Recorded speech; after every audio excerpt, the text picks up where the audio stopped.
I watched Cowboy Bebop for the first time last year, and I regret not doing so earlier. It is easily the best anime series out there, but also one of the best TV shows ever produced. If you haven't seen it, add it to your list of things to do amid the Nova 6 outbreak. While rewatching it a few months ago, I noticed several life lessons or important takeaway messages within character story arcs that can serve a man well as he goes through life. Jet, sometimes it's not you, it's them. Jet is the ship's even-keeled and sensible captain, a former law enforcement officer whose girlfriend Alyssa years abandoned him one day, leaving only a note that says farewell and a pocket watch. Only after becoming a bounty hunter does Jet come across her again while investigating her utterly loser boyfriend to whom she's very loyal. When he finally arrests the boyfriend, Alyssa admits that she left him because she felt he was too controlling and she wanted to make her own decisions, even if they were bad ones. Obviously, that turned out to be the case.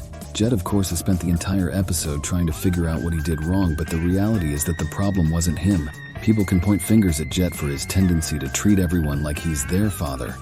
But it wasn't as though Alicia pointed this out and only left following a dispute in which he refused to change. She left without warning because that flaw was merely a pretext. She wanted to make stupid choices and ruin her life. Perhaps she even wanted to be the controlling one in the relationship, judging by the pathetic man she replaced Jet with. Regardless, you'll come across situations like this in life where someone you care about severs ties and makes terrible life decisions that you're tempted to believe you could have stopped if you had done something different. You'll have relationships fall apart despite your best efforts to keep them intact. It's in those moments you gotta remember that it's not you, it's them. Edward. Some relationships are circumstantial. Edward is the goofy, zany, androgynous female hacker whose antics provide annoyance to Aaron Clary.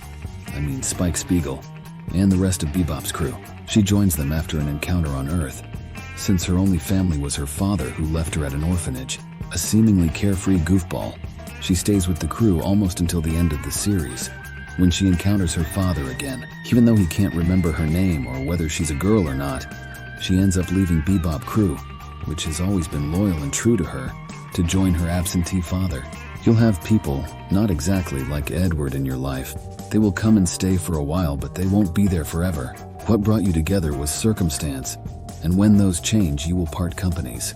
It's important to grasp this because people often develop unspoken and unrealistic expectations.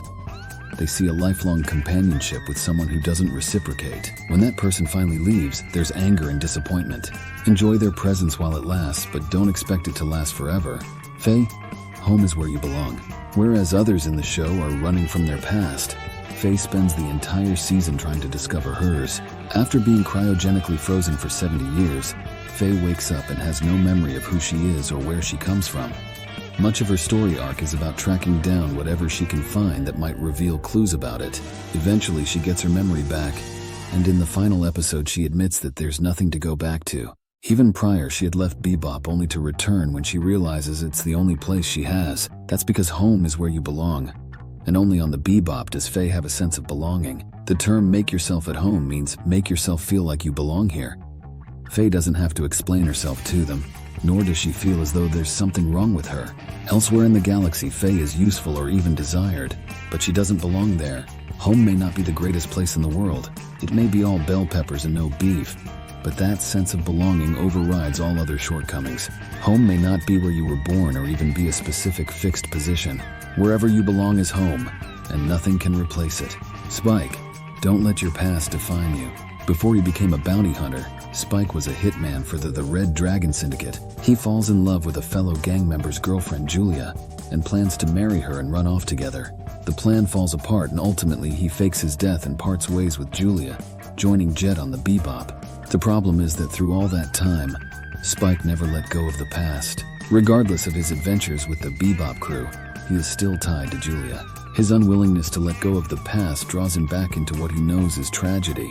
When that tragedy occurs, he goes on a suicidal vendetta against his former comrades. The series finale is ambiguous about whether Spike survives the confrontation, and the show's producers say that was the intent. My take is that Spike didn't get up off that stairway alive, and that's the only appropriate ending for his character. Spike was simply too fatalistic, too resigned. He had too much of a death wish to come out and rejoin the Bebop. His hope in life was connected to a woman who represented a life that could have been but never would be. If he had cared that much about living, he wouldn't have left in the first place. The moral of the story as I see it is pretty clear. Let go of the past or it will define you forever.